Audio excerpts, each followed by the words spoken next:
Tayo ngayon sa tanungan portion. So, ating ibigay yung unang katanungan na nandito ngayon sa ating sabi to ni Linda Tata Camilo, tanong ko lang po anong mangyayari sa tao na hindi nakapag first communion, hindi nakapagkumpisal at hindi nakumpirma. Ang nasa kanya lang ay binyag nung bata pa siya pero nagsisimba naman. Pakisagot yan, Brother Angel.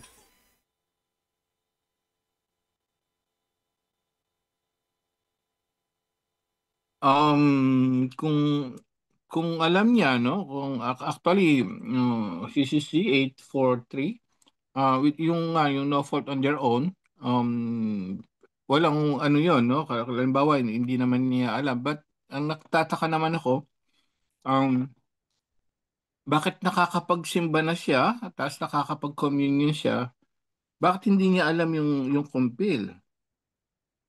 No, ibig sabihin active siya sa simbahan, kapatid. So, kailangan malaman kasi ang Catechism of Confirmation natin ay necessity yun for baptism para makumpleto yun. Para makumpleto ang baptismo, kailangan dumang ka sa kumpil, sa confirmation. So, delikado yun kasi ano yun, sakramento yun. No? Sacramental confirmation, kapag nakamatayan niya, delikado yun kasi kulang siya. Kaya nga lagi natin sinasabi dito, ang sabi natin pa yun sa Kristo, kulang pa. Hmm? Dapat maging ganap ka. Ibig sabihin full. No?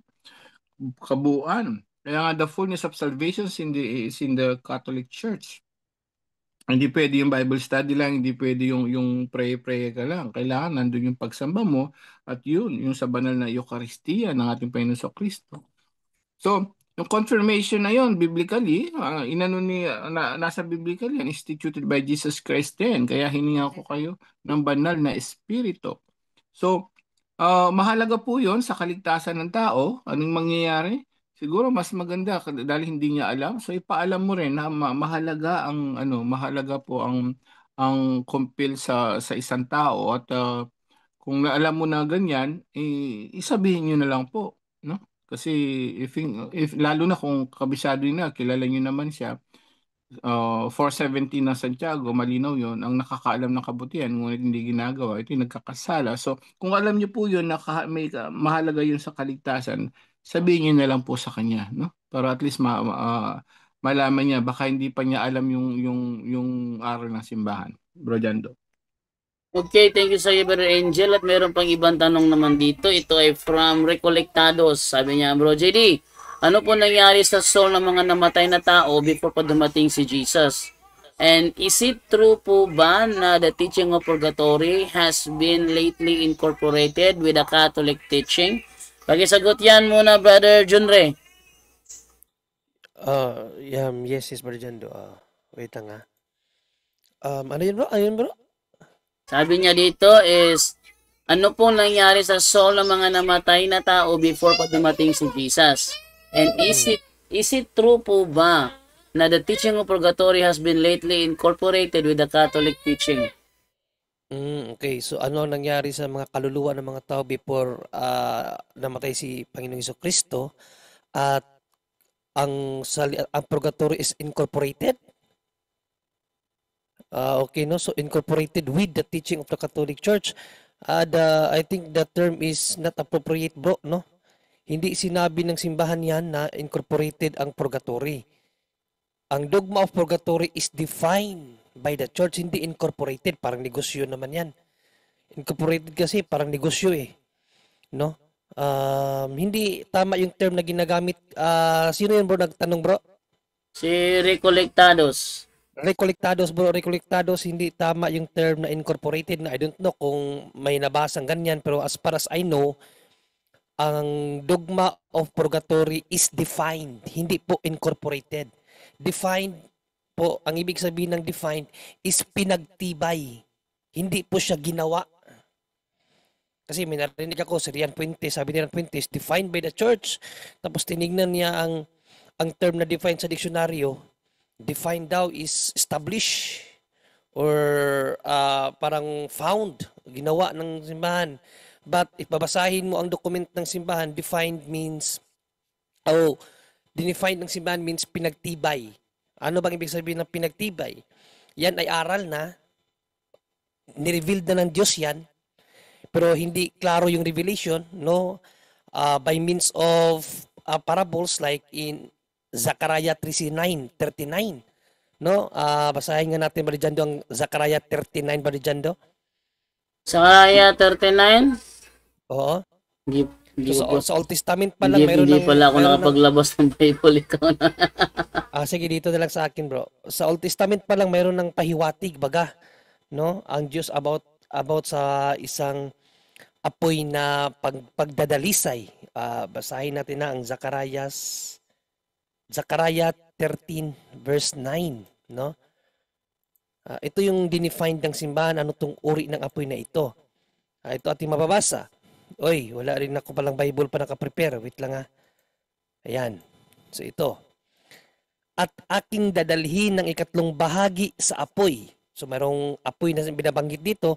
At sila'y dadalisayin ko na parang pilak na dalisay.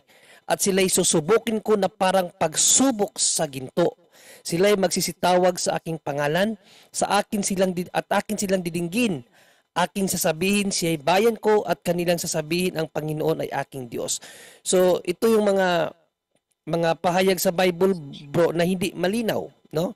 So sa mga church commentaries niyan, isa yan sa cross reference doon sa sinabi ni Panginoong Jesucristo sa Marcos 9:49 na kayong lahat ay dadalisayin sa apoy. So yun yung mga term na ginamit ng Diyos na hindi malinaw. So may mga tao na hindi naniniwala sa isang existed place, spiritual place na tinatawag sa simbahan na purgatory. Kaya dinefine ng simbahan. So that is the definition of purgatory, bro, no? Hindi po siya incorporated, no? Hindi incorporated ang ginagamit na term diyan. I don't know kung sinong nagsabi sa iyo nan incorporated, para namang negosyo 'yan, no? Defined ang tamang term. Basahin mo sa CCC, defined siya ang ginamit ng simbahan. Defined by the church, hindi po incorporated with the church. With pa talaga kasama, ibig sabihin may kasama ang simbahan sa paggawa ng doktrinang iyan. With hindi mali po yung mga termino na ginagamit. At doon sa unang tanong kung saan ang mga kaluluwa before Christ ascension, kung babasahin natin ang John 3:13, sa John 3:13 ipinahayag ni Evangelista Juan ang kalagayan ng mga sinaunang tao, no?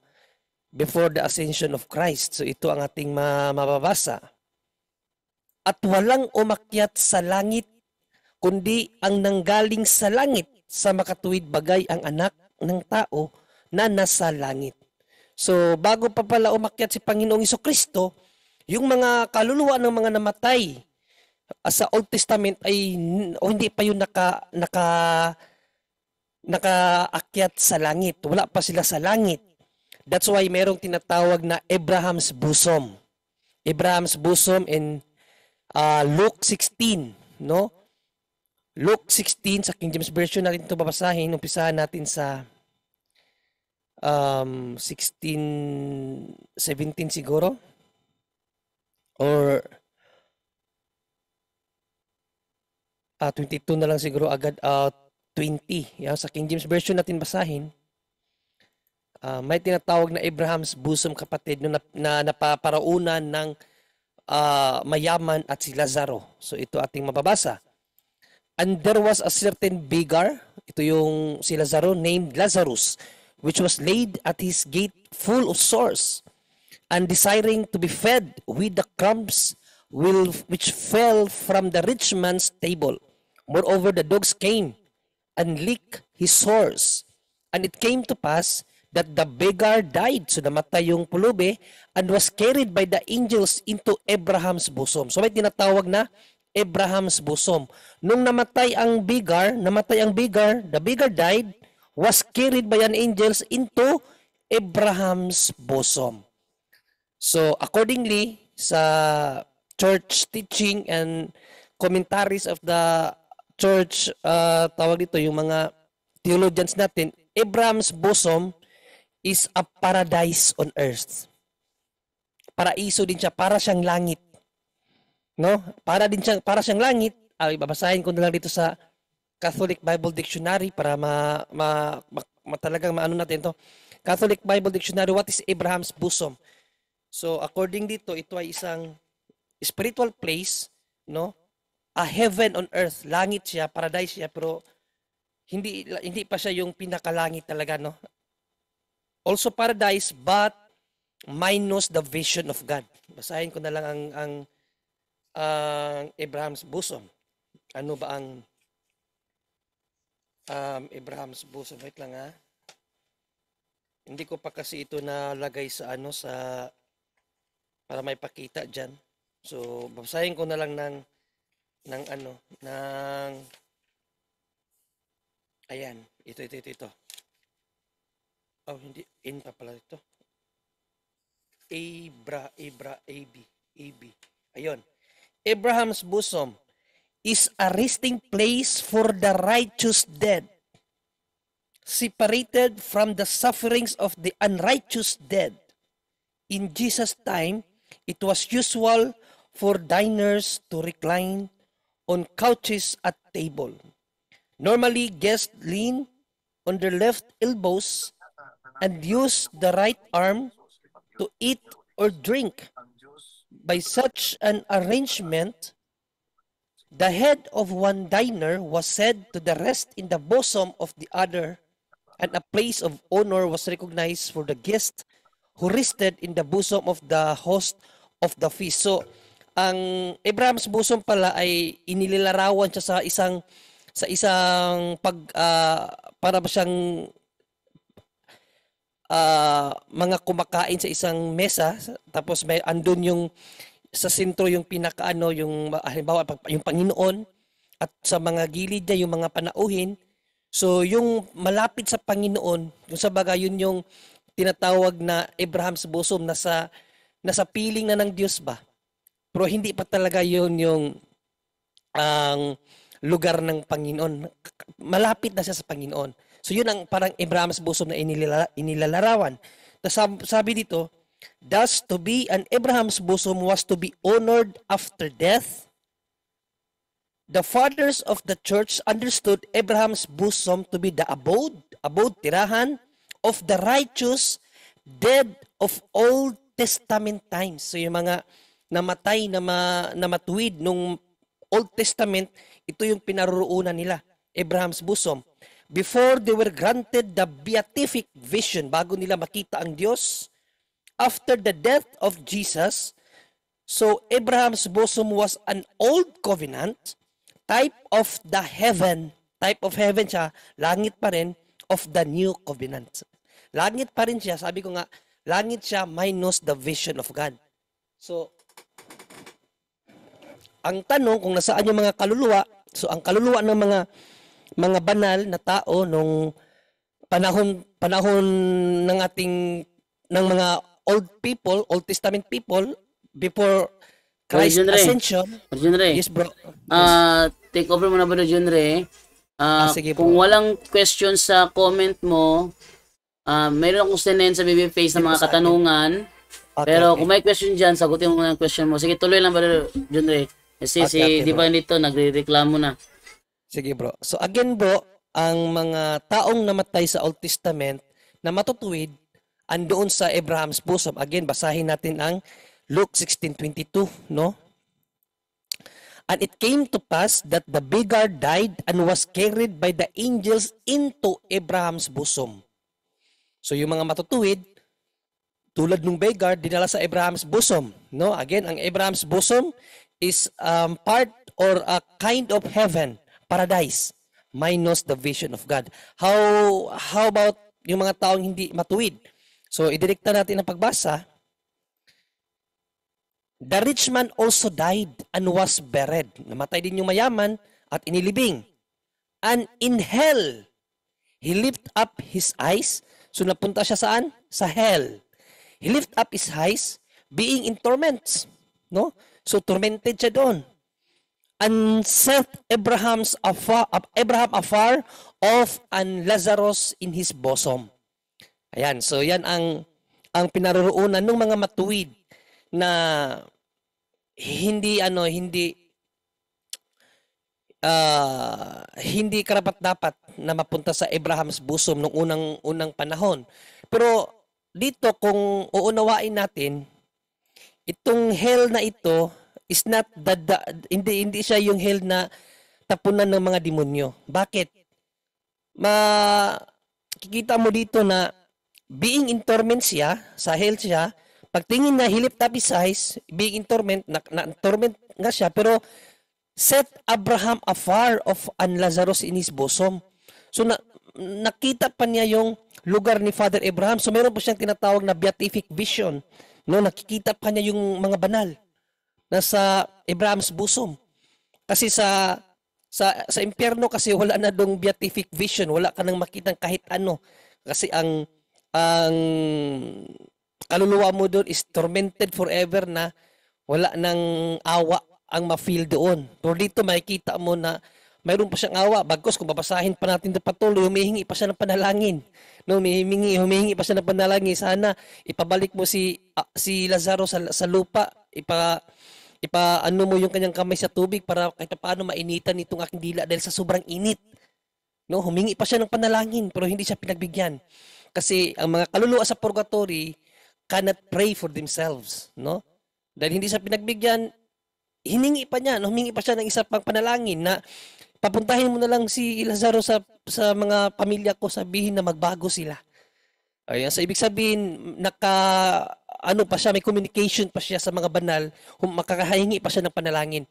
Wala po yan sa hell. Sa hell po is talagang totally tormented ka na doon, forever and ever. Wala nang awa yung pagtutorment mo doon. So may mga commentaries na ang lugar na ito is not totally yung tinatawag natin na tapunan ng mga demonyo, yung pinaka-hell talaga, or yung impyerno. So this kind of hell is purgatory. Purgative state siya. So para sa purgatory to, no, according sa ibang commentary, no? Kaya sa mga namatay na hindi pa matuwid, hindi naman din siya ganun kasama. So posible sila doon sa purgatory. At yun ang pinuntahan natin Panginoong Hesukristo nung namatay si Panginoong Hesukristo in 1 Peter 3:18 to 19, no? Ito ang ating mababasa sa King James Version. For as much 1 Peter 3, hindi 1 pala yun, no? 1:18 and 19, no? For Christ also hath once suffered for sins, the just for the unjust, that he might bring us to God, being put to death in the flesh, so namatay siya sa laman, but quickened by the Spirit, by which also he went, so mayroon siyang pinuntahan, and preached unto the spirits of prison. So yung spirits of prison na yan yung kinaroroonan ng mga kaluluwa, siyempre na wala pa sa kabanalan, no? So sa commentary again ng simbahan, dalawa din yan, either sa bosoms of Abraham and then purgatory. So yun ang kinaroroonan rekolektados ng mga kaluluwa na sinasabi mong namatay. Kung nasaan sila, either hell, yung pinaka-impyerno, siyempre pag halimbawa si Pharaoh na talagang napakatigas ng puso, ayaw maniwala sa Diyos. Alangan nung namatay siya, alangan naman ilagay siya sa purgatory. Alam na natin kung ano nagiging hukom sa kanya ng Diyos bilang mga Kristiyano. Alam natin ano ang kalooban ng Diyos kapag talagang hindi ka kumilala sa Diyos, talagang iimpyerno ka niya, no? At sa mga hindi naman ganun kasama, purgatory. At sa yun namang talagang sumunod sa kalooban ng Diyos tulad ng mga propeta at tulad nung namatay na beggar, yung pulubi, andun siya kay Abraham's bosom. So yun ang kinaroonan ng mga kaluluwa sa Old Testament.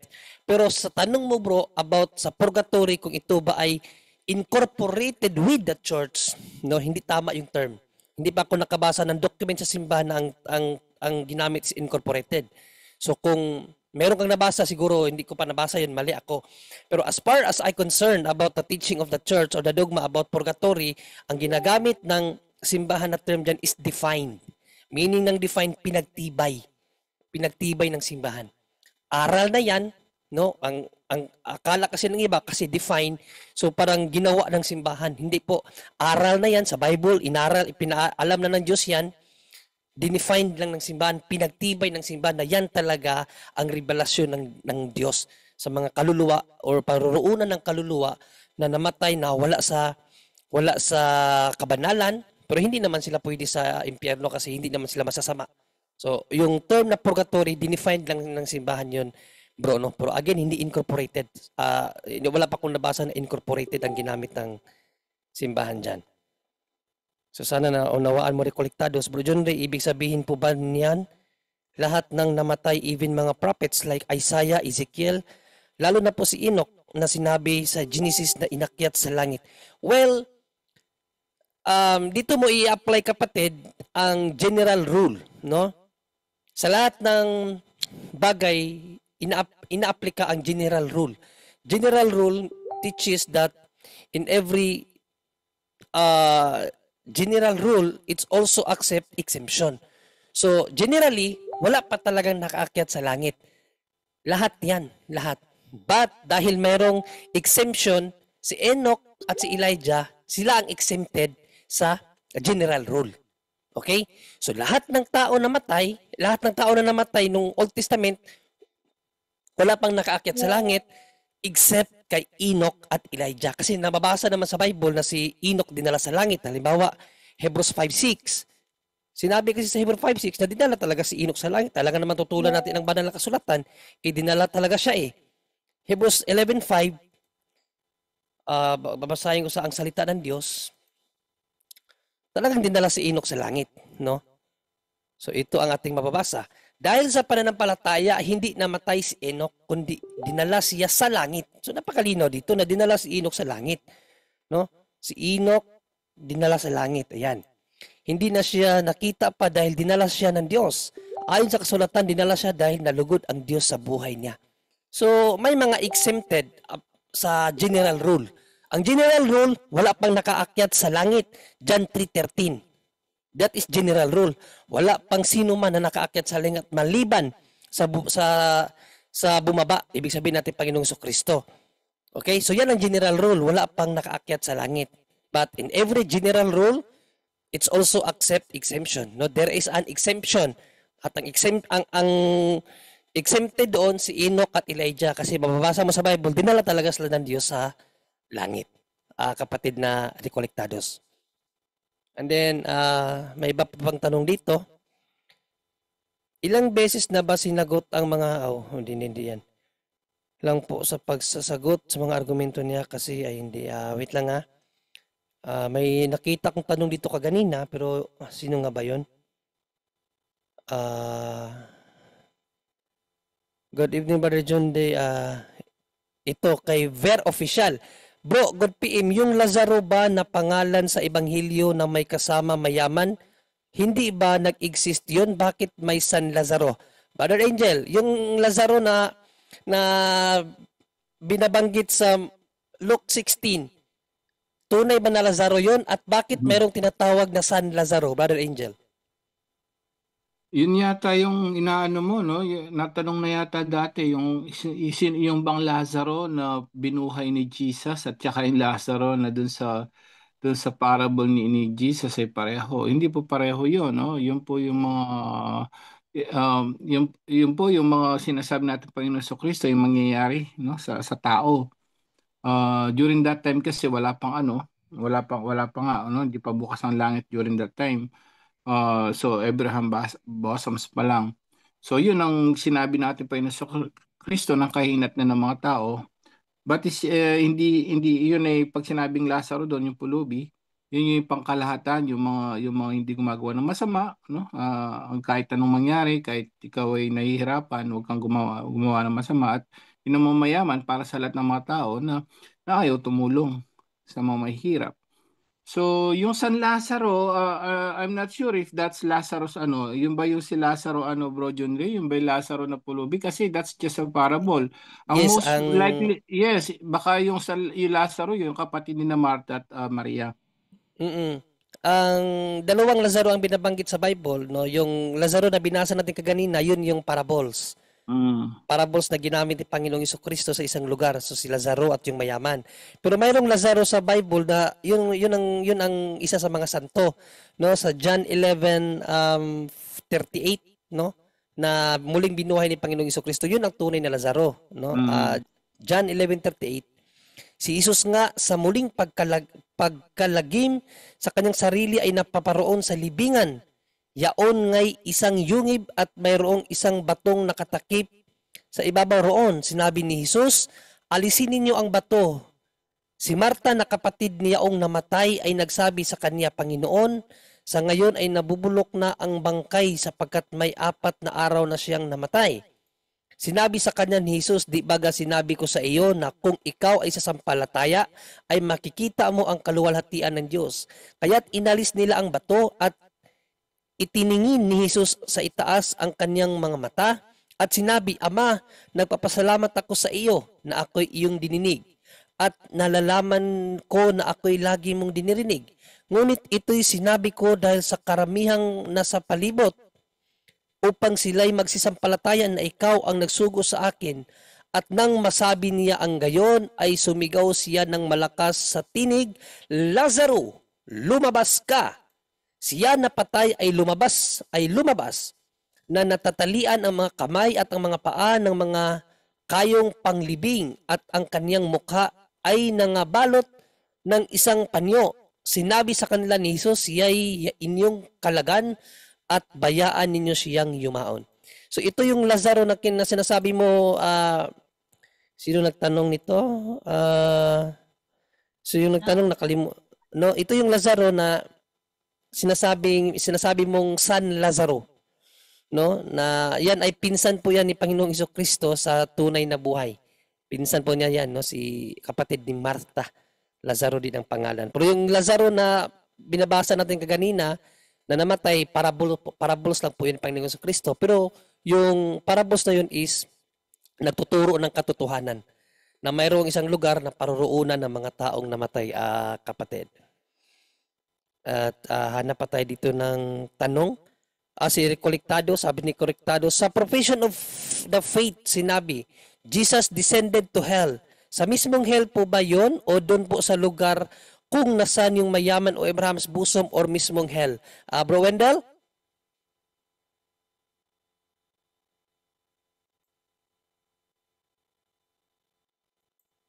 Bro Wendell? Ay, may nag-resign pala dito. Ikaw na lang ang magsagot diyan, bro, na yung gamit yung isang katikisim. Yung katikisim natin, ano? Napaganda yun. Sige. Saan nga ba napunta ang ating Panginoong Jesucristo, no? Ayon sa turo ng simbahan. Hanapin ko muna yung katikismo natin dito, no? Kasi mayroon tayong basihan. Wait lang, ha? Ito sa Doctrina Christiana by the Timeless Catechism of Saint Robert Bellarmine, no? Saint Robert Bellarmine. Si Saint Robert Bellarmine po ay isa po sa author ng nung ginagawang konsilyo sa Trento. So isa po si Saint Bellarmine doon ang humahatol. So dito sa kanyang aklat, inexplain niya kung saan talaga napunta ang ating Panginoong Jesucristo. Okay? So dito babasahin ko para sa kaalaman ng lahat. So sa page 31, explanation of the 5th article. In the 5th article, it is said, He descended to hell. On the 3rd day, He rose again from the dead. I desire to know what hell means there. So ano ba ibig sabihin ng hell doon na pinuntahan ni Panginoong Jesucristo? So ito ang sagot, no? Hell is the lowest and deepest place in the whole world. That is the center. Additionally, in many places, Scripture opposes heaven to hell, as if it were the highest place to the lowest place. Moreover, in that abyss of the earth, there are 4 distinct caverns. Tandaan natin to, no? Sa pinakamababa daw, or itong hell daw, ay mayroong 4 distinct caverns of 4 great receptacles. One of the dam, yung talagang tapunan sa mga demonyo, which is the deepest, yun yung pinaka ilalim. Thus, it is fitting that the proud devils and the men that follow them are in the lowest and deepest place that can be found. So, yung pinaka-dam, yun ang isa sa definition ng hell. Yung talagang tapunan ng mga demonyo at mga tao na sumunod sa sulsul ng demonyo. In the second cavern, which is a little higher, are those souls who receive the punishment of purgatory. So, ang pangalawa naman yung purgatory. And they are found even now. Kahit sa panahon daw natin ngayon, yung purgatory still exists. In the third, which is still higher than the first 2, are the souls of children who die without baptism. So ito naman yung tinatawag na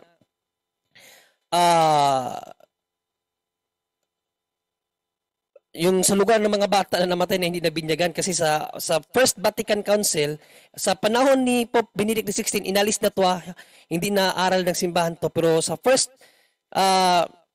Vatican Council, kasi itong libro po na ito is First Vatican Council to.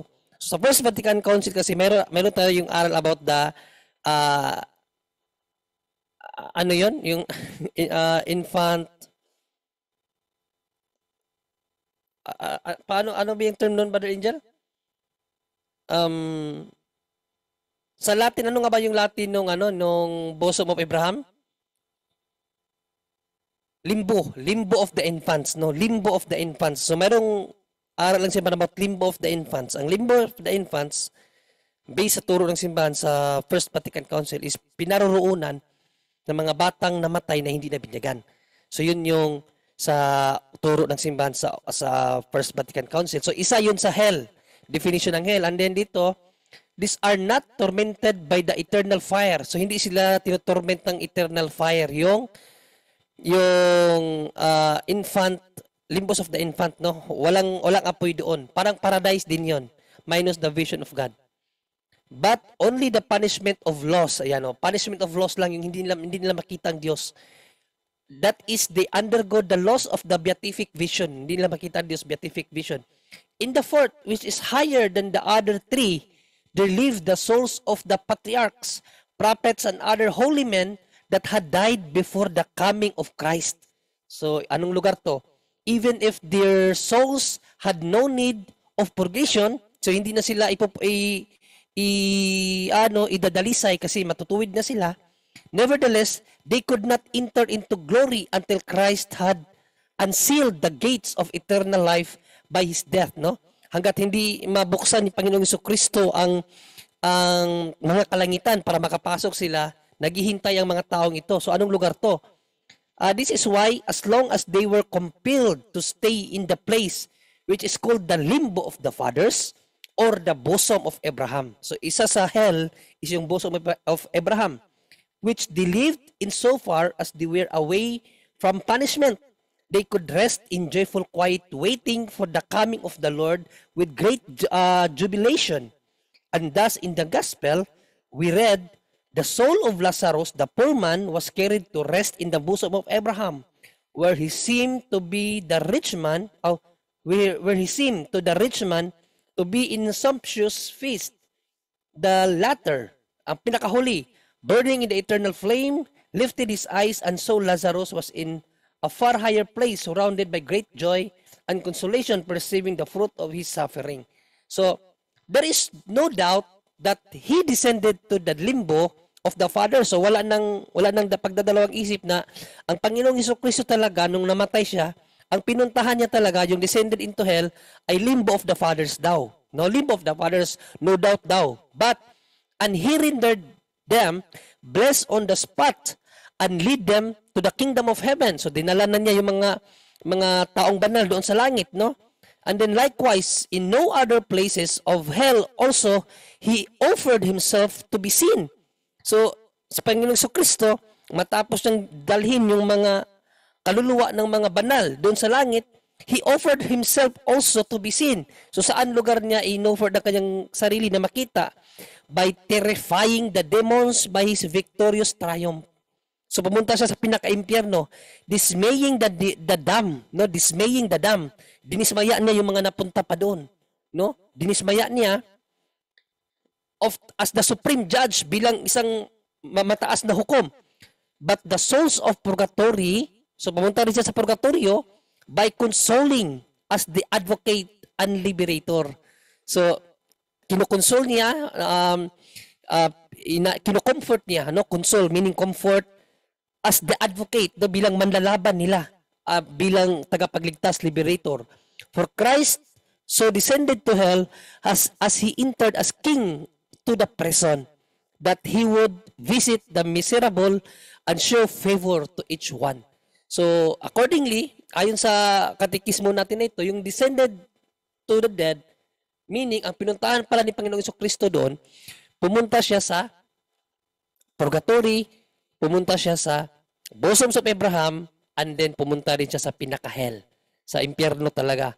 Ang reason niya, kaya pumunta siya sa hell, to dismay, para padismayain yung mga hindi kumilala sa kanya. So, yun po kapatid na rekolektados. Ibigay naman natin dito sa Zoom kasi may nagtaas pala dito. So, Brother Tim. So, Bro Tim, good evening. Ayun, good evening po, Bro Junry. Yes, good evening, kapatid. Bali yung unang question ko po, follow up lang po dun sa may limbo of the infants, clarification lang po. Kasi nabanggit po kanina na sa First Vatican Council po yun.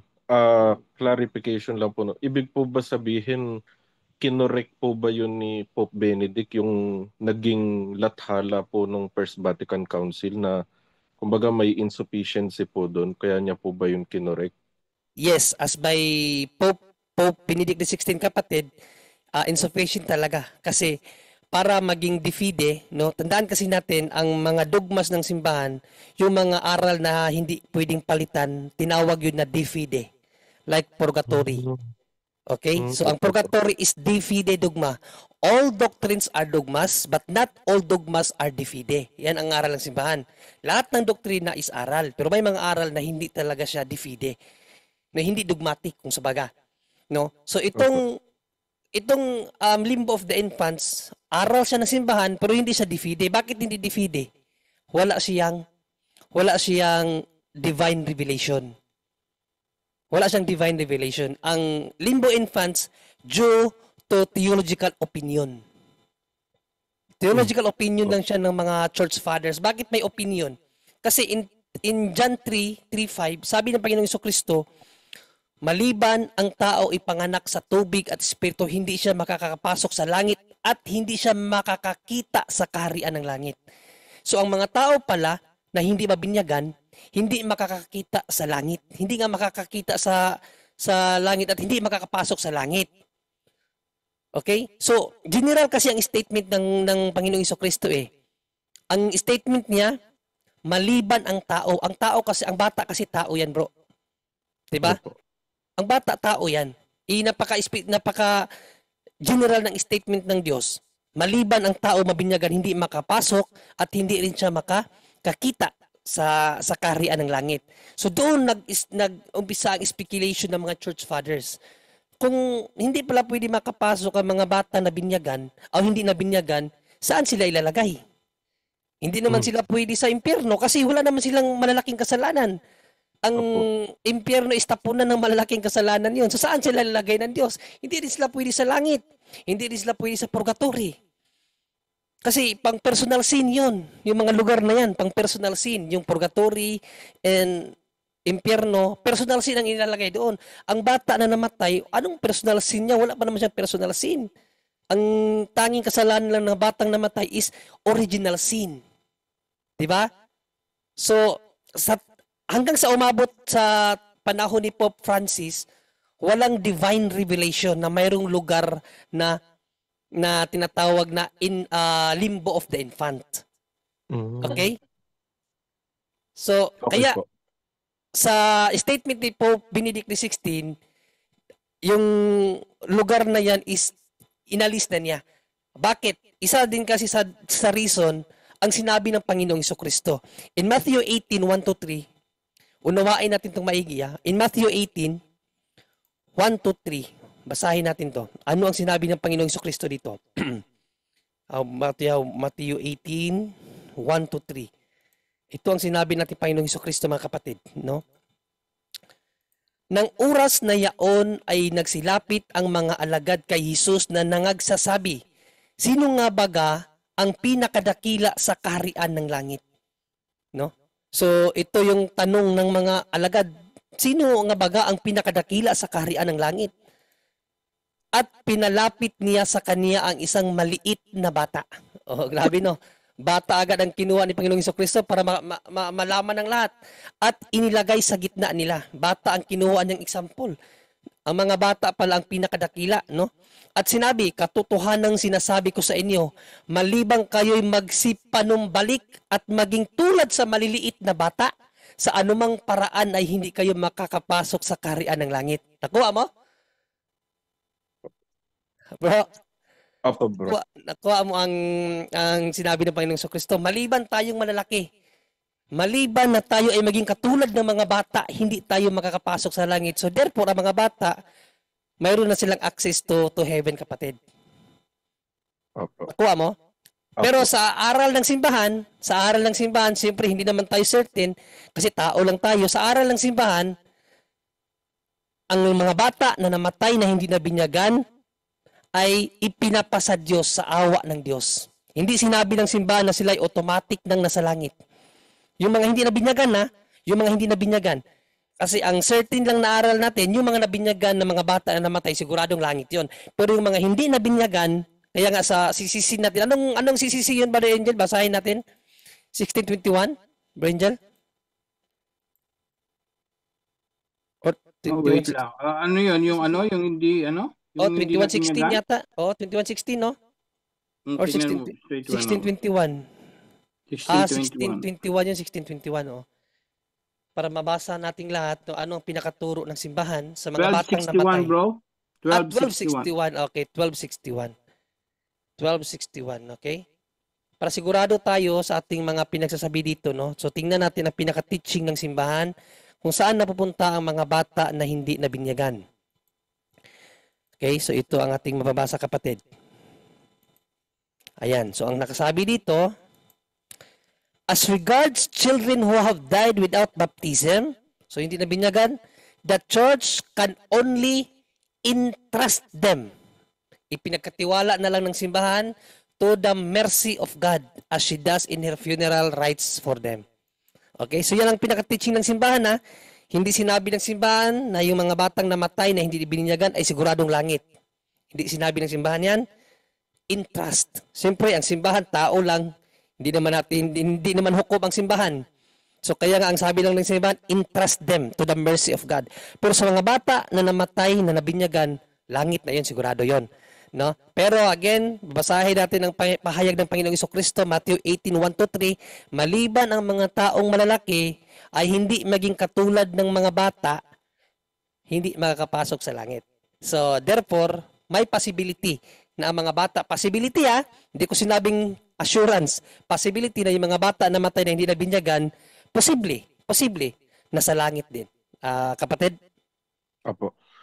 Next question po, bro. Yung regarding po dun sa kay Lazaro po tsaka yung mayaman. Kasi kung mapapansin po natin, may beatific vision pa yung mayaman eh. Mm-mm. And yung mga nasa purgatorio po, sila yung mga nililinis para maging karapat dapat makapasok ng langit. Ibig po ba sabihin nun, although parable lang naman po yun, yung po bang mayaman na yun na, kasi wala rin tayong mababasa sa Biblia na nagngingit-ngit na yung ngipin niya yung kagaya ng mga na-experience nung nasa impyerno. Correct, So, correct. is it to say po bang maisip na itong mayaman po dun sa parable ni Kristo is may chance ba itong makaakyat po? Okay, Bro Angel, sagutin mo, Bro Angel. Yes, exactly, kasi kagutulad na sinabi ng si kanina ni Bro Junri, no? Apat na klase kasi ang hell. Actually, yung Hades, Sheol, iba-iba, no, yung term, no? But ang pinaka-ano diyan yung Gehenna, no? Yung ayon sa simbahan. Yun ang pinaka-deepest. Pero yung Hades na tinatawag, yun yung ang turo na simbahan diyan is purgatory, no? Kaya pinupurify siya. Tandaan po natin, pagdating sa purification, hindi eternal fire yun. So temporary yun, but it's still fire, kapatid. So, siyempre wala namang ano yun yung pinakamatinding sigurong kasalanan kaya hindi naman talaga sinabi na talagang Hades na ay napunta sa impyerno kaya Hades lang ang sinabi, no? So hindi naman Gehenna o talagang impyerno pa. Ang tsaka may beatific vision siya, sabi na yun nga yung sinabi mo. So, ang turo ng simbahan din kapatid, katulad nun kung wala na yung limbo of the infant, dalawa na lang, yung purgatory and yung deepest hell. So, nandun tayo dun sa purgatory. Ayon sa simbahan, kapatid, nandun siya sa part ng purgatory, which is his suffering but not eternal fire, kapatid. Opo. Ayun po. Last question na lang po, no. Bali yung last question ko po is all about karagdagan lang po dun sa napag-aralan natin nung nakaraan sa eschatology. Pwede po ba tayong mag-plus sa screen ng Revelation 12 verse 12 po? 12:12. Opo. Apocalypse, ang dating Biblia. Kahit English na lang po, bro. Kahit English, sige, King James Version. Tingnan natin ano sinabi dito sa King James Version.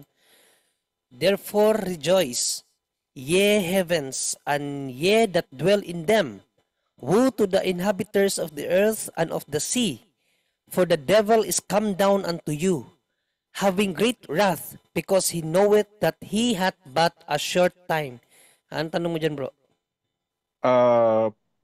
Bali, flash din po natin sa screen yung nasa Revelations 19 verse 20 po. Revelations 19:20. 19:20. Ito naman ang sinasabi.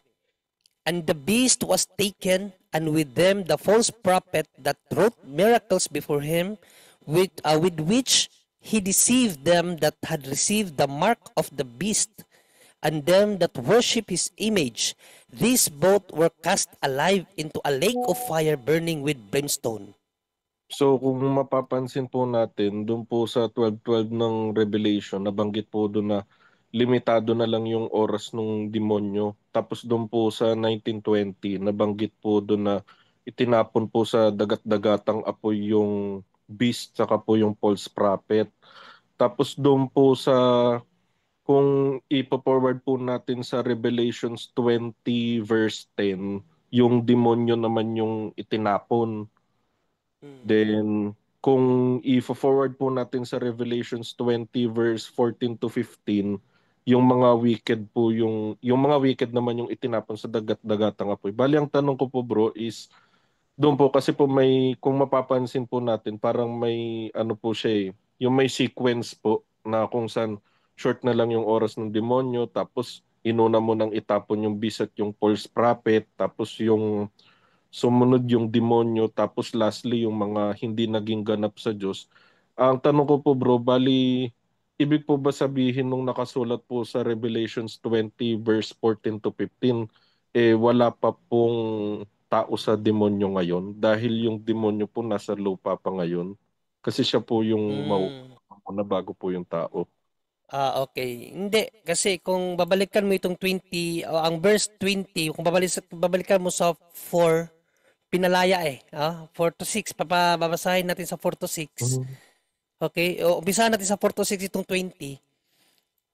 And I saw thrones, and they sat upon them, and judgment was given unto them. So, hinusgahan sila, and I saw the souls of them that were beheaded for the witness of Jesus and for the word of God, and which had not worshipped the beast, neither his image, neither had received his mark upon their foreheads or in their hands, and they lived and reigned with Christ 1,000 years. But the rest of the dead lived not again until the 1,000 years were finished. This is the first resurrection. Sa 6, blessed and holy is he that hath part in the first resurrection. On such the second death hath no power, but they shall be praised God and of Christ, and shall reign with him 1,000 years. Sa 7 pala, And when the 1,000 years are expired, Satan shall be loosed out of his prison. Pinalabas kasi bro, hinayaan siyang maghari sa mundo. Kaya nga doon sa 12:12, kung babalikan mo, alam niya na kunti lang ang kanyang panahon, di ba? Dito sa 12:12, sinabi dito, kung babasahin mo dito sa 12:12, sinabi dito na the devil is come down unto you. So hindi pa siya nakalabas dito. Sinabi pala ng Diyos kasi papayagan siya ng Diyos na makalabas having great wrath. So magagawa siya ng gabing kababalaghan at kaguluhan because he know it that he had but a short time. So doon sa Revelations 20:14-15, i-judge na sila doon. I-judge na sila. Kasi yung 1,000 years bro, kung lalaliman natin ang pag-aaral doon, isang araw lang yun. Araw ng Panginoon yun Day of Judgment yun Isang araw lang yun bro. Okay po. The very moment na bababa ang Panginoon, the very moment din na ipapa-gather ng demonyo yung lahat ng mga taong sumunod sa kanya at gigirahin nila, yun yung Armageddon. The last battle between good and evil. Yes, Brother Angel? Bro Angel? Okay, kapatid? Wala, hindi ako nagsasalita. May Ay, di salita. pala, akala ko ikaw yung nagsabi. Yes, Bro Tim, okay na ba yan? Bali, ano po, sa ngayon po, wala pa pong, or may mga tao na po sa impyerno ngayon po, bro. Yes, Ngayon of course. meron na po. Yes, kasi mayroon tayong particular judgment, bro Particular Ayun judgment. po. Oo nga po. Sige Diba? po. Particular judgment after ng tao mamatay may paghuhukom. Halimbawa, sino 'yon? Si Pharaoh na hindi talaga niya kinilala ang Diyos. Grabe na yung pagpapakita ng Diyos sa kanyang kapangyarihan. Hindi pa rin siya naniniwala. Sa tingin mo nung namatay yon, ano magiging hukom sa kanya ng Diyos? Imposible pong purgatorio. Diba? Kasi po sobrang daming chances na yung binigay po sa kanya. Yes, at kung magbabasa ka bro ng mga revelation ng mga saints natin bro, like ni Saint Lucia, nakapunta na sila ng hell, pinakita sa kanila yung mga hell bro. Sabi nga ni Saint ano yung sinabi ni Saint Lucia, Brother Angel, na sinabi mo? Ilang libo ang napupunta sa hell? Hindi, most of the people na they're Ilang in thousand yung hell. namamatay sa isang araw, di ba? Ikaw nagpahayag nun 32,000 ba yun? Hindi sa Santa Lucia. Hindi ba Kundi Santa yung Lucia yun? sinabi ng isang mystic natin na isang church fathers, church saints. Sinabi sa kanya nung namatay na for 58,000 namatay isang araw. dalawa lang nasa heaven, siya at saka kasama niya. Grabe, tipas pa ito, mahalaga to. Nakakaano 'yon. Ilan yung purgatory doon? Tatlo ba yun? Dalawa lang nasa heaven, 3 lang nasa purgatorio. The rest hell na, patay tayo doon. Ilang libo yun, Bro Angel? 58,000 or 60,000. 58,000? And people are, ang daming kaya ngayon, 100 to at least 50 to 100,000 dying a day. And yun na nga ang ganun kahirap. At Jesus sinabi niya yun, makipot ang pinto, papunta langit. Kaya nga, sa dami ng natin, no? Sa dami ng, 'di ba? Sa dami ng even from Old Testament, New Testament. Kaya yun ang lagi ko sinasabi rito, fullness. Hindi tayo pwedeng magpakampante. Ay, okay na ako rito, ligtas na ako. Walang ganon. Mas malalo na yung mga born again. Tinanggap lang si Kristo, ligtas na. O, patay tayo doon. No? Bumili ka nito. Bro Tim, bumili ka nito. Opo. Bumili ka nito. Ito revelation to ng mga ng simbahan, yung mga tao na napunta ng hell. Napunta ng hell, tapos bumalik, nagpaalam na hell talaga sila. Pero bro, ano lang po sorry po, masingit ko lang po. Yung hell po ba na tinuturo po sa atin sa simbahan, inline po ba siya dun sa hell na dinidepict ni Dante o hindi po? No? Sinong Dante? Yung sa Inferno. po, Dante Alighieri Dante speak. po. Yung 7 levels of hell, 7 levels of purgatory. Sino yung Dante? Hindi ko kilala yun. Dante? May isang Bali, ano ba yung Dante na yun, bro? Catholic, devout Catholic poet po siya nung Pinangaral ni medieval ano times yan, po. ng mga SSPX. Okay. Yes, bro. Ano yung tanong mo kung inline ba Kung ang sinasabi ng simbahan? kung inline po ba yung depiction ni, kasi may Okay. written po kasi sa history na si Dante po kasi is devout Catholic, pero kung yung Mm. depiction niya po ba nung paradiso, purgatorio, tsaka inferno, kung ito po ba inline sa turo po ng simbahan, yung mga levels po nun. Well, I don't know kung ano yung statement niya. Hindi ko pa narinig. So, hindi ko alam, no? Unless siguro kung sabihin mo sa akin yung nabasa mo. Pero kung statement ng church, bro, yes.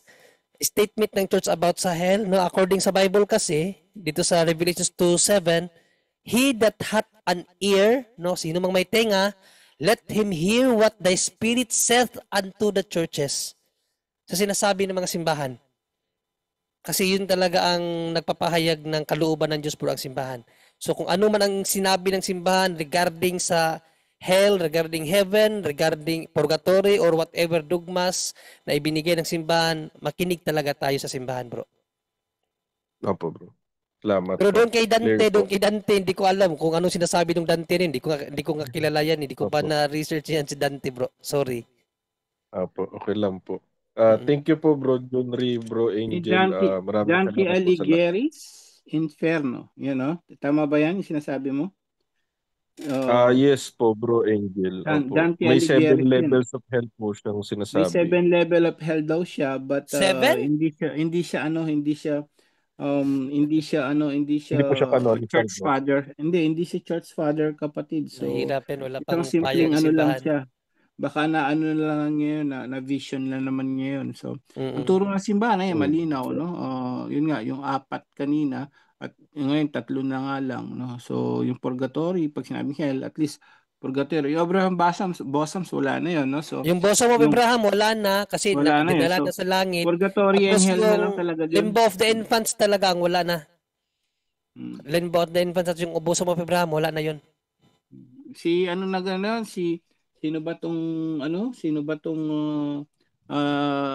siya nagkukwento yun kung anong pinagbabasa niya sa SSPX, yung may balbas na Amerikano, bro Junri, ano ba pangalan niya? Si Uh, si um, ano, Angelo Anthony, hindi, ano ba si to? ano pangalan na Yung kalimutan ko? Oo, nakalimutan ko yung pangalan niya eh. Si Yung nagba-vlog na kilang lang kilala pero siya, napakasikat traditionalist, oo. traditionalist, oo. Oo, yun. Siya yung lagi nagsasabi niyan tungkol sa Seventh Circle of Hell ni Dante's Infernos. Yan, wag ka maniwala doon, bro. Walang Focus pahayag ng tayo simbahan doon sa about dyan. dogma ng Opo. church. Sa Thank you. simbahan tayo makinig, bro. Opo po. Maraming salamat po, Bro Angel, Bro Junri, at God bless po sa lahat ng CFD. Magandang God gabi bless po. din, kapatid. God bless din. Ayan, dito naman tayo. Panghuli na lang siguro. Ito kay Diones Validor. Kapatid Diones, good evening. Good evening po, hello. Yes, kapatid, good evening. Pwede bang makita ang gwapong mukha mo? Ito po. Magdamit ka muna, magdamit ka muna. Ano lang. Mainit kasi. Sorry. Para tayong si Cardo Versosa ba? Mainit kasi. Lagi 199, 91 lang. Buy one take one. 91, sige. Sorry po, mainit kasi sobra. Okay lang bro, okay lang. Ano lang po, follow up lang sa kaninang nami-mention nyo about sa batang namatay na hindi na binyagan. Pero itong case na ito, iba namang case. Halimbawa, namatay siya sa tiyan ng nanay niya. Kumbaga buhay pa anak, patay na siya. At saka yung miscarriage na hindi naman sinasadyang ilaglag, na miscarriage nga lang, accidentally. So may kaligtasan ba yung mga yan o paano pang turo ng simbahan doon? Brangel?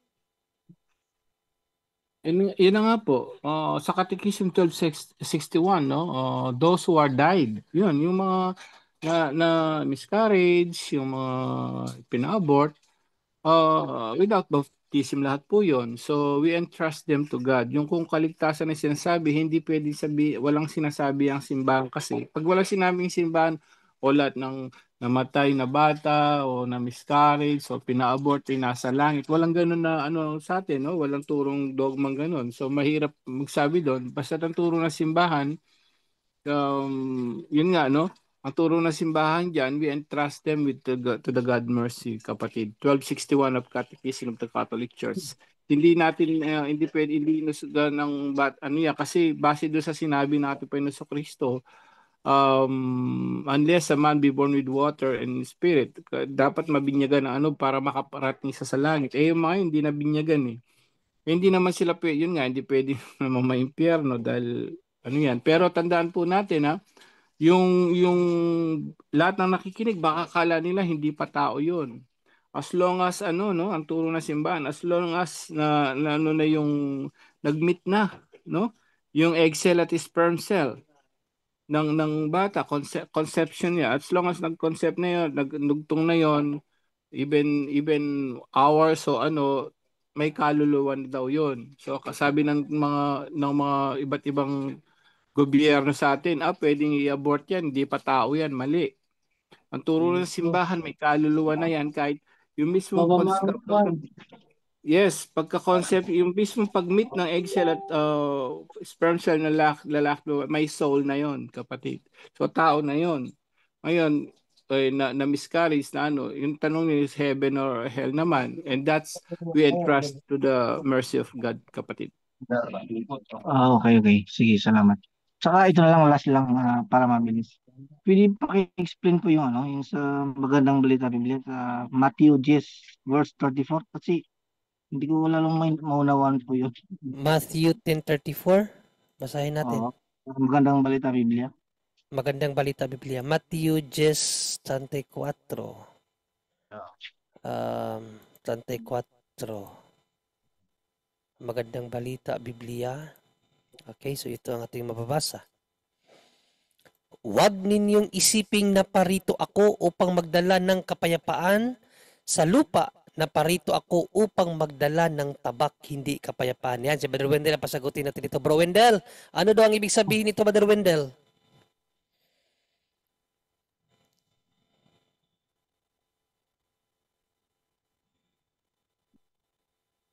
Browen, nandiyan ka pa, Browen? Ayun, sige. So, ako na lang ang sasagot siguro. Well, dito ano ba yun, bro? Ayun. Maraming salamat, Brother Wendell. Ito yung tanong niya, Brother Wendell. Gusto niya malinawan ano daw ang ibig sabihin nito sa Matthew 10:34. Huwag ninyong isiping na parito ako upang magdala ng kapayapaan sa lupa, na parito ako upang magdala ng tabak, hindi kapayapaan. Okay. Sige, ikaw na lang ang magsagot na nasimulan mo na. Hindi ko pa nasimulan, tinatawag kita eh. Okay. Sige. Una, ang konteksto diyan, sa mga di tumatanggap ng ating Panginoong Hesus, yun ang konteksto diyan. Magresulta sa pagkahati-hati. Kaya tingnan natin ang ibang sekta. Di ba, meron silang palatandaan na pagkasanta. Santa Iya. Santa Santa Tokod. Santa Iyang founder, Santa Iyang pangalan. Hati-hati talaga. Yan. Pero sa tumusunod ng ating Panginoon Jesucristo, San Juan Kapitulo 20:21, ibibigay ko sa inyo ang kapayapaan. At kailan natin matanggap ang kapayapaan? Anumang kasalanang patawarin ninyo sa pamamagitan ng tunay na pangungumpisan. Yun po, Bro John Ray. Maraming salamat, Brother Wendell. Dagdagan ko na lang kaunti, kapatid, no, na ang titulo ng ating Panginoon Jesucristo is Ama ng Kapayapaan. Okay? Sa Isaiah 9:6, ang kanyang titulo ay sinabi na sa Biblia, no? Ito ang ating mababasa. Sapagkat isinilang ang isang sanggol na lalaki para sa atin. Ibibigay sa kanya ang pamamahala at siya ay tatawaging kahangahangang tagapayo, makapangyarihang Diyos, walang hanggang Ama, prinsipe ng kapayapaan. So ang ating Panginoong Jesucristo, prinsipe ng kapayapaan. So how come na hindi siya magdadala ng kapayapaan? Hindi ba? So doon sa Matthew 10:34, malinaw ang sinabi na Brother Wendell, no? Dahil kapatid, ang pananampalataya nag-uumpisa sa pakikinig yan. Sabi yan sa Roma 10:17, no? Sabi ni San Pablo, Romans 10:17, ito ang ating mababasa. Basahin natin. Kaya't ang pananampalataya ay bunga at ang pakikinig naman ay bunga ng pangangaral tungkol kay Kristo. So kung ang pananampalataya ay bunga ng pakikinig, papaano yan kung ang kapatid mo ang napakinggan si Eliseo Soriano? Anong mangyayari, kapatid? Iligaw. Di ba? Di magbugno mo. Magpatayan talaga kayo. Tama? Oo. Meron nga akong ano kamag-anak ko pa yun Nagdidebate na kami sa Messenger, MGC siya kasi dating Katoliko. Nagsabi siya minsan, ano bang purpose magpunta ni Kristo? Sabi ko, isa sa sagot na naalala ko siyempre, ligtas ang mundo. Sabi niya, hindi. Sabi ko, ano ba yun? Sabihin mo, hindi ko rin sasabihin. Anong klase ka, sabi ko. Yan ang reason, no? Kasi kapag nasabihan mo ang iyong pagpalagay natin kapatid, o kapag sabihin mo kahit ama mo pa, kahit pinsan mo pa, kahit pinakamatalik mong kaibigan, kapag sinuway mo siya sa mali niyang aral, talagang mag-ano yun, magre-rebelde yun. Bakit? Ano ba ang salita ng Diyos? Basahin natin. Hebrew 4:12. Ang salita ng Diyos ay buhay at mabisa. Mas matalas kaysa alinmang tabak na sa magkabilay may talim. Ito'y tumatagos maging sa kaibuturan ng kaluluwa at espiritu ng mga kasukasuan at buto at nakakaalam ng mga iniisip at binabalak ng puso. So every time mangukorek ka ng isang tao, kapatid, gamit ang salita ng Diyos, kapag hindi niya nagustuhan kasi tinatamaan siya sinasabi mong salita, talagang re-resback yun. Kaya magkakagulo talaga, bro. Nakuha mo na yung sinasabi ni Panginoong Jesucristo na hindi siya magdadala ng kapayapaan sa iba. Bakit? Hindi nila gustong tanggapin ang katotohanan. Yan ang sinabi ni San Pablo sa 2 Tesalonica 2. Umpisahan natin sa 10 hanggang 12 ito, no? Ito ang sinabi ng Apostol na Pablo. Gagamit siya ng lahat ng uri ng pandaraya sa mga mapapahamak dahil ayaw nilang mahalin ang katotohanan na makakapagligtas sana sa kanila. Dahil dito hayaan ng Diyos na sila'y malinlang ng espiritu ng kamalian at maniwala sa kasinungalingan. Sa gayon, mapaparusahan ang lahat ng natuwa sa paggawa ng kasamaan sa halip na maniwala sa katotohanan. So may mga tao talaga na hindi na makikinig, bro. May mga tao na hindi na makikinig sa salita ng Diyos. 2 Timothy 4:3-4, no? At 2 Timothy 1:1-4-3. So, ang daming talata na talagang may mga tao na hindi na makikinig, no? Sa salita ng Diyos. Ito, basahin natin to 4:3-4. Sapagkat darating ang panahon hindi na sila makikinig sa wastong katuruan. Sa halip, susundin nila ang kanilang hilig. Maghahanap sila ng mga tagapagturo na walang ituturo kundi ang ibig lamang nilang marinig. Hindi na sila makikinig sa katotohanan. Sa halip ay ibabaling ang kanilang pansin sa mga katahang isip. So, yan ang nangyayari sa atin ngayon. Kahit pa kapatid mo, kahit pa magulang mo, dahil nga gusto nila yung pabor sa kanila na aral. May mga nangangaral na ngayon na okay lang yung masturbation. Gusto nila yun, kaya doon sila makikinig. Papangaralan mo, pag sinabing Katolik, may impyerno kaya. Talagang World War III ang mangyayari.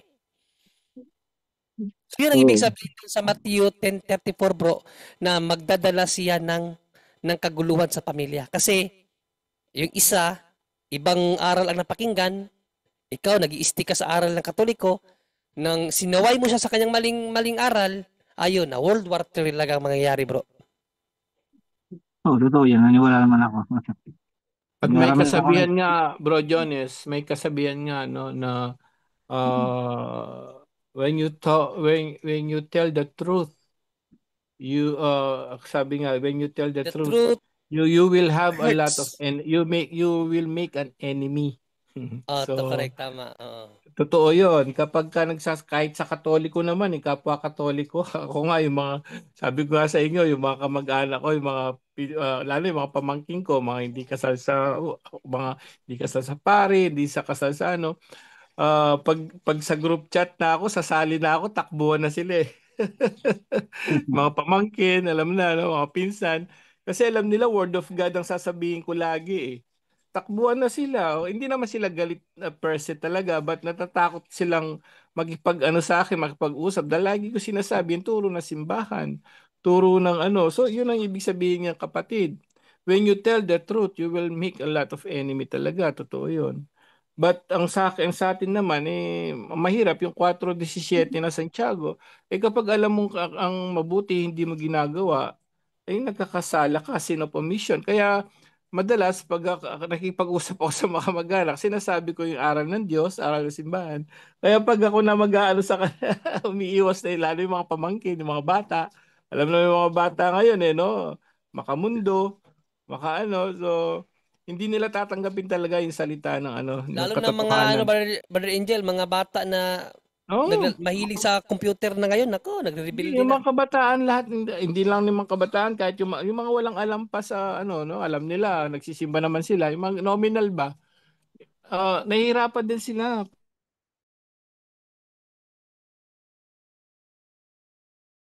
Yan, kamag-anak mo yan o ibang sekta yan.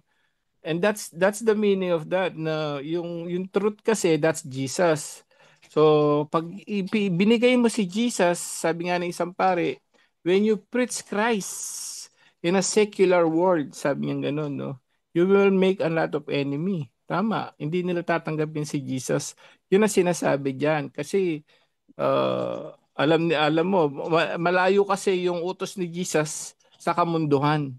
Lahat ng tao ngayon, puro kamunduhan, materialism, no? Pansariling ka anuhan, no? Pleasure, pleasure. So pag binigay mo si Jesus na puro spiritual, maraming mga aayaw talaga sa iyo. Yun ang ibig sabihin niyan, Bro Jones. Oo, sa totoo lang, sa experience ko, pag lagi akong member sa kakilala, kaibigan, member of family, minsan natatawa sa akin, sinasabihin ayan naman si pastor. Pero hindi ako pastor, katoliko ako.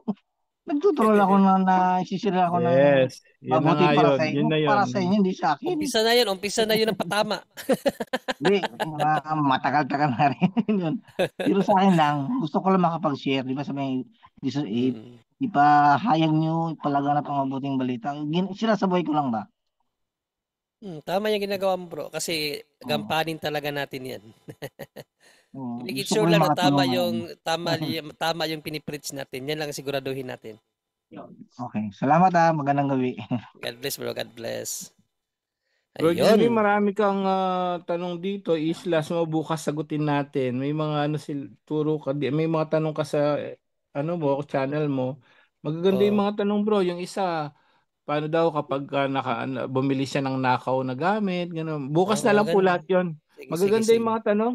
Sige. I-islas mo na lang bro para hindi mawala. Oo. Bukas sagutin natin yung ibang mga tanong. Sige bro. Sige, sige. Mamaya, bukas anuin ko. So sa mga tanong, may tanong dito na nagustuhan ni Brother Angel. Papasagot natin ito kay Brother Angel bukas. So titignan ko para masagot ni Brother Angel mga tanong na magaganda daw.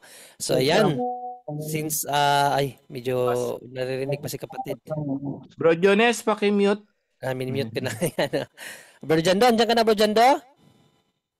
Si Bro Romer, walang mukhang marami nang alam sa spiritual warfare, Bro Romer. Nandiyan pa ba si Bro Romer? Walang nagtanong about spiritual warfare, no? Bro Romer, Andyan si Brother Romer. minsan naman halos lahat sa kanya. Tiyempuhan talaga Minsan eh. naman Minsan lang, halos lahat sa kanya. sa kanya lahat. Minsan naman nataon sa iyo po, Brother Angel, minsan din sa akin. Minsan naman sa iyo lahat, doctrinal lahat. Ganun talaga, ganun talaga. Sabi nga ni Kuya Kim, weather yan. Okay, so, Bro Jando? Andyan ka na, bro? Hindi, wala ka pa dyan? Ayan, so wala pa siguro, no? Nagpatulog pa yun ng bata or baka pati siya natulog na rin. Okay, so mga kapatid, in behalf sa Punto por Punto team, no, na pinapangunahan ni Father Darwin, Brother Wendell, at ni Brother Jando na nagpapatulog pa ng bata, nagpapasalamat po ang lahat, siyempre una-una sa Panginoong Diyos at sa lahat ng mga kapuntos na walang humpay na sumusubaybay at na nagtitiwala sa programang ito. Parami po tayo ng parami, so keep on sharing lang po mga kapatid and like, ano, at sa mga hindi pa po nakapag-subscribe, please do subscribing, no, to Punto por Punto channels at sa lahat ng mga channels ng kasamahan namin dito, no, kay Brother Wendell, Pananampalataya at Katuwiran, kay Brother Romel Palma, Katotohanan ay ating pag-usapan, Brother Aljan, ang Bro Jun kanya, Ray, yes bro, tinitingnan ko yung ano mo, yung mga viewers mo, bro. Mas marami pa sa punto por punto ngayon. Napansin mo? Mas marami pa. nahak kasi, Na, nahak eh. hinak mo si punto por punto. Mas marami na, bro. Sabi ko, mas marami na kinabukasan, titingnan ko rin. Mas marami pa rin ang viewers mo. Anyway, thank you. Congratulations. Almost 20K ka na, almost. Oo nga eh, China all. China all.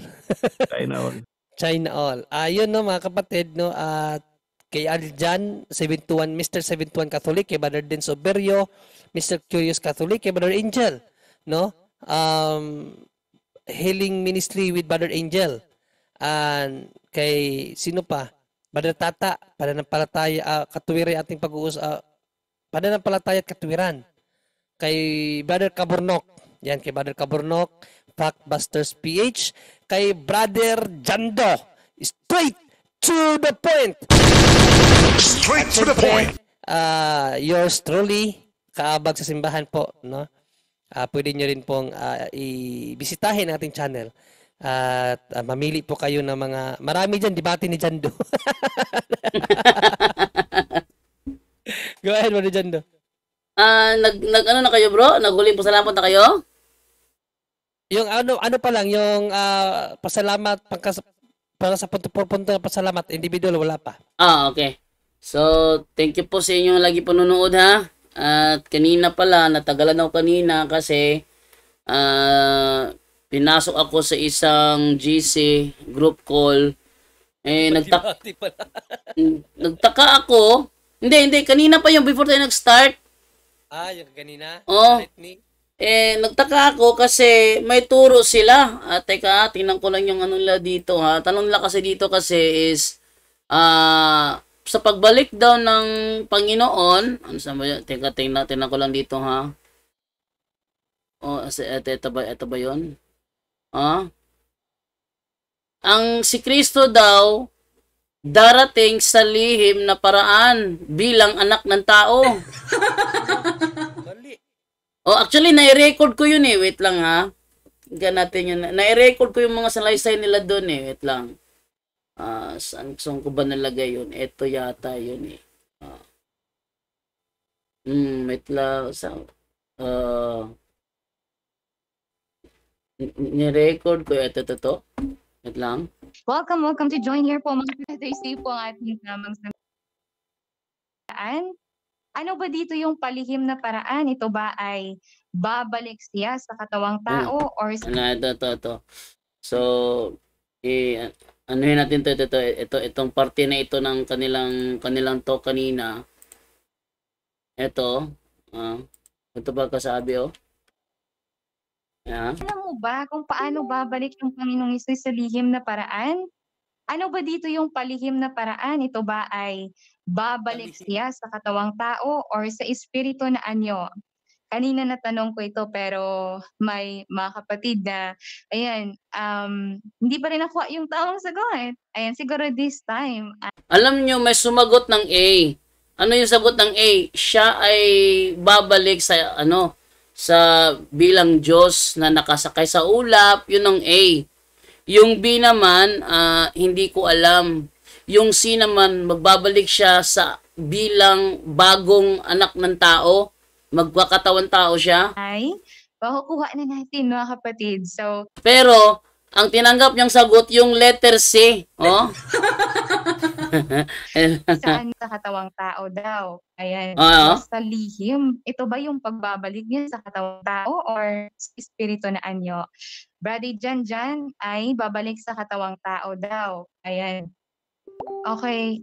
Yes. Amen po. At saka si Brother Mac babalik sa katawang tao. Kuya Duki ay katawang tao. Sige, send mo yan kuya sa private message kuya kay Sister Jen kuya para makita ako doon kuya after ng fellowship mabakread ko. Yes. So how about naman sa iba na mga kapatid kuya? Things key. And then after, so yes, katawang tao po. So actually, yung mga sagot niyo ay tumpak. Oh? So yung mga sagot na A, B, hindi tinanggap niya. Ang tinanggap niya sagot yun lang C. Ano yung C? Magbabalik siya bilang katawang tao. Hindi nitong aral na ito ng Eastern Lightning. So ang ginawa ko, abang ako nandoon, kino-comment ko yung yung sinasabi sa Gawa 1:11. Pakita natin yung sinasabi sa Gawa 1:11. Sabi ko, anong klaseng turo ito pinagtuturo nyo dito sa lungat sa Biblia? Sabi sa Gawa 1:11 ganito. Sabi nila, kayong mga taga Galilea, bakit kayo nakatayo rito at nakatingin sa langit? Itong si Jesus na umakyat sa langit ay magbabalik gaya ng nakita ninyong pag-akyat niya. Ano to sinasabi ninyong lihim na pagbalik? Ayun, dahil kinukontra, Hayag na hayag. Ito hayag na hayag to, no? Gawa 1:11, siya'y babalik sa paraan kung paano siya nakitang umakyat sa langit. Nung una is, sabi ng isang member doon, magkakaiba kasi tayo ng pananampalataya kapatid. Sabi ko naman, magkaiba nga. Kasi yung pananampalataya nyo, kulto. Nagalit sila. Wag naman ganyan magsalita. Totoo naman talaga. Salunga to. Ano pang sabi niya, Sabi nila, 2 beses siya magbabalik, Brother John Ray. Ito ang turo ng Eastern Lightning, 2 beses siya magbabalik. Una, sa palihim na paraan bilang anak ng tao. So, magbabalik siya bilang anak ng tao sa lihim na paraan. Sabi ko, teka, ano kasi sinasabi sa Mateo 24 Sabi sa Mateo 24, pag may nagsabi sa inyo, nandoon siya o nandito siya, huwag kayong maniwala. Kasi sa pagbalik ng anak ng tao, mula silangan hanggang kanluran, makikita siya. Tapos sabi nyo na babalik sa lihim na paraan. Tapos, pagkatapos nun, muling aakyat to sa langit. Pag namatay, umakyat sa langit. And then, magbabalik siya sa 3 beses. Sa 3 beses, yun na ang kanyang public appearance. Yun yung sinasabi sa Biblia na siya magbabalik sa the same na pag-akyat niya. Mali! Bakit? Kasi yung mga talata, kasi nilatag ko yung mga talata doon sa JC. Nilatag ko, sabi ko doon. Doon sila nami-message kay Jean Lee. Sabi ko, mali yung sagot. Mali yung sagot. Kasi, sa lungat yung sinasabi dito sa Hebreo 9:28. So, nilabas ko yung sinasabi sa Hebreo 9:28. Anong sabi dito? Etong sinasabi, yan, ganito sinasabi. Ganoon din naman, minsan lang namatay si Kristo nang inihandog niya ang kanyang sarili para alisin ang kasalanan ng mga tao. At muli siyang babalik dito sa mundo. Hindi na para akuing muli ang kasalanan ng mga tao, kundi para iligtas ang mga tao na naghihintay sa kanya. Sa Bisaya kasi nito, nasabi kasi Bisaya, mupakita siya sa ikaduhang higayon. Siya magpapakita sa 2 beses. Bakit? Yung unang beses siyang nagpakita, yun yung 2,000 years ago. 2 beses, ito na yun. Muli siyang papakita sa 2 beses, hindi dahil sa kasalanan, kundi para iligtas yung mga naghihintay sa kanya. So, ito na ngayon yun. So, sabi 2 beses, ba sabi nyo 3? Itong problema. Tapos yung iba kasi, nagpapansin ko, dinidiskusyon ako sa comments sa GC. Sa madaling salita, yung nakikinig sa kanilang group call, ako lang yata yung hindi membro doon.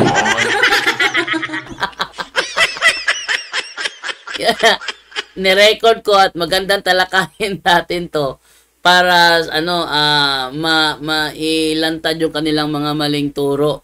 Yon yung yun na tinagal ko kanina kasi na ko doon na-stuck ako doon kanina. Sabi ko, pangyan ako papasok, pag pwede na akong magtanong kasi call ng call, di ba? Junre, Junre, nagsalita siya, biglang may call, sabi niya, sino yung tumawag? Sa kay Jando pala. Yun, tumatawag sa tawag ng tawag, sabi ko, mamaya na ako papasok, pag pwede na ako magtanong, anong ginawa nila? Binlock na nila ako. Ayun, kasi, sinabi ko nito, ni-record ko ito at ilalabas ko to sa publiko tong ginagawa nyo rito. Anong kasinungalingan itong mga turo ninyo. Yun. So, anahan ko to ng schedule para talakayin ko to itong maling turo na ito ng Eastern Lightning, no? Mag-aalit na kayo sa akin, bahala kayo. Okay, so move na tayo ngayon sa huling mensahe. Pasalamat at yung unahin. Brother Aljan bagat na. Brother Aljan, ikaw muna mauna. Wala na? Wala na si Aljan? Tingnan ko nga, sino nang nandito ngayon? Wala na nga si Aljan. How about Brother Romel? Wala Brother Romel. Brother Romer na lang. Brother Romer ng bukid nun. Okay, bro, Jando. Sa lahat ng mga nanonood, God bless us all. Good night and Ave Maria. Back to you, bro. Bro, nakasagot ka ngayong gabi? Wala. Walang spiritual warfare, bro. Walang tanong about spiritual warfare? Wala. Nakinig lang ako, bro. Okay. So, at least andyan si Brother Romer, di nawawala kahit walang tanong. Ang mahalaga, nandyan tayo at laging ready pag may nagtanong. Okay. So, atin naman ibigay naman ngayon kay Brother Wendell. Tapos, Brother Wendell, wala na. Wala na rin. So, Brother John Ray, ikaw na lang. Yes, well, nagpasalamat na ako ganina. So, for the second time, maraming salamat mga kapatid. See you tomorrow and God bless all. At ibigay naman ngayon kay Brother Angel naman. Brother Angel? Amen. Praise the Lord. Muli, maraming salamat po. Una-una sa Diyos, no? Sa lahat sa kanyang kalwalhatian, kapurihan, magpakailanman. Thank you, Father God. Thank you, Jesus. Thank you, Holy Spirit. Thank you rin po kay Mama Mary. So, paalala po sa atin lahat, tignan nyo rito, no? Makinig lang kayo. Napakaraming natin natutunan at sana ma-share nyo po ito sa iba para mas marami pa tayong maakay sa kabutihan at makapagsisi. No, makapagbalik loob. At pabaan po ng Ebanghelyo, napakaganda. Ngayon po, Solemnity of the Annunciations of the Lord. No? So, pagpapaalala yung mabuting balita na pinahayag ni Anghel Gabriel kay Mama Mary, no? Ito po ay isa sa pinakamabuting balita ng kaligtasan. At kung dumaan ang Diyos kay Mama Mary, no, pinadaan niya yung anak niya, tayo rin po, pagpapaalala, pwede rin po tayong dumaan, no, kay Mama Mary to Jesus. Ang sabi ni Mama Mary, paalala po sa atin lahat, no, those who are my devotee, sabi niya, no, mga praying the rosaries, devoto kay Mama Mary, I will lead them to my divine Son. Amen. Yun lang po, naway marami tayong natutunan ngayong gabing ito. To God be the glory. Salamat po. Back to you, Bro Jando, and good night, everyone. At saka yung mga katanungan pala, pwede mo i-slash Bro Jando rin sa channel mo, channel punto por punto. At saka yung sa baby face, bukas na rin yun, Bro Jando. Back to you. Okay, thank you. So, aking ipaalaala ha doon sa mga followers namin sa aming Facebook account sa punto por punto Faith and Morals, punto por punto Bisdak, Jando Alabado, at sa Office Tagbilaran, Office of Healing and Exorcism. Yung mga followers po doon, makinig kayo mabuti. Alam ko naaalibadbara na kayo sa mga post doon ng mga sexy, na mga malalaswang mga litrato. Ito ang gusto kong gawin ninyo lahat. Okay? Gawin nyo itong lahat na ngayong gabi. Sa mga nanonood ngayon na followers doon, ito ang gawin ninyo. Una, i-report nyo ang content as adult content. Pangalawa, i-unfollow nyo. Pangatlo, i-block nyo. Para, ano ang purpose niyan? Para bumaba ang kanyang followers. Pag bumaba ang kanyang followers, mababagot na yan mag-post. Kasi bumababa ang kanyang followers. Pag bumaba na yon, iiwanan niya yung page. kasi wala na siyang mapapala doon. Ano tayong magagawa? Di ko na mabawi kasi wala pa namang response si Glenn Luzon. No? So, para matulungan natin na matigil yung pagpo-post niya doon, ibaba natin lahat ng mga followers nun. Mga followers ba kayo? I-report nyo muna as adult content. Ibig sabihin, mass report yung kanyang mga post sa sa story.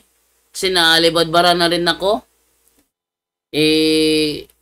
Kasi kung isa lang magre-report, baliwala yon. Kailangan talaga mass reporting. Pagkatapos natin i-report yung mga content niya sa kanyang story, i-unfollow nyo para yung mga followers niya bumaba. Pag bumaba na yon, i-block nyo. Pag unfollow nyo, i-block nyo kagad para bumaba yung followers niya. Pag bumaba na yung mga followers noon, wala nang kwenta yung page para sa kanya, iiwanan niya na yon. Oh? Yun ang gawin natin doon. Okay? So, hanggang dito na lamang po tayo. At gayang sinasabi ni Father Darwin, sa mga gustong tumulong, sa mga magpapare, yan dyan po sa screen po natin, no? Ayan, no, nakita ninyo yung PNB account ni Father Darwin, at saka yung kanyang GCash account. Hindi kayong mag-send dyan sa mga gustong tumulong. Huwag kayong magbibigay ng anumang pera kapag may nag-message sa inyo direct sa messenger ninyo, sa WhatsApp ninyo, direct dyan sa messenger ninyo. Dahil sabi ni Father Darwin, hindi na siya nagre-reply. Tandaan nyo ha? Hindi na siya nagre-reply. Kaya pag nag-message sa inyo, ang nagngangalang Father Darwin Itgano, isipin nyo kagad na hindi yan si Father Darwin. Maliban na lang kung meron kayong personal na connection sa kanya, marireplyan niya kayo. Pero kung wala kayong personal na connection, nag-message lang kayo, tapos biglang nag-reply sa inyo, hindi na ka naman niya kilala. Isa lang ibig sabihin yan. Scammer yan. Pag scammer, wag nyo nang bigyan. Dahil yung pera nyo, nawaldas lang sa walang kwenta. Tandaan niyo ha, yung mga donasyon na binibigay nyo sa nagpapanggap na Father Darwin Itgano, nawaldas sa walang kwentang dahilan. Hindi na nagde-direct reply si Father Darwin. Yung iba, gumagawa ng mga pages, anong po si Padre, nire-repost din nila. Para ang mga nanonood is akalain nila Father Darwin talaga ito. Sila ay, yung mga scammer, talagang yan, die hard yan na sumusunod sa ni Padre, para ano man yung kanyang i-post, kopya, pati yung message sa taas, kopya, yung litrato, lahat, repost talaga lahat yan. Ay di mapagkakamalan nyo kay Father Darwin nga. Oh. Ang hindi nila ma-post doon, hindi sila makagawa ng live doon. Ha? Malamang share sa live, pero yung mismong live, hindi nila magawa yon. Bakit? Kasi hindi yun ang account ni Padre. Ang palatandaan na scammer ang humihingi sa inyo ng donasyon, kapag nag-message sila sa inyo gamit ang pangalan ni Father Darwin, direct sa messenger ninyo. Pag nag-direct dyan, automatic scammer yan, sabihin nyo na kaagad, replyan nyo na kaagad, huwag mo ko lokohin, scammer ka. Yun, tapos na. Okay? Thank you po sa inyong lahat. At ba't ngayon lang nag-raise hand si Brother Mario Granada? Brother Mario? Bro, tanong ko lang, paano kung na-scam din ba yung account ni Padre sa PNB? Ay, hindi nila may scam yun. Kasi direct yun sa account ni Padre Darwin eh. Yun lang, ito si Father Darwin, pag humihingi siya ng donasyon para sa ministry, idadaan yun sa live. Idadaan yun sa live. Gaya lang halimbawa ng ganito, panoorin ninyo. Hello mga kapatid, magandang araw po. At dahil napalawak din natin yung through social media, marami nang pumapasok sa seminaryo. At walo po yung lumapit sa atin na magpatulong ngayon lang na school year. At merong diocesan, maraming diocesan meron ding mga religious po. At ang problema nila ay financial help.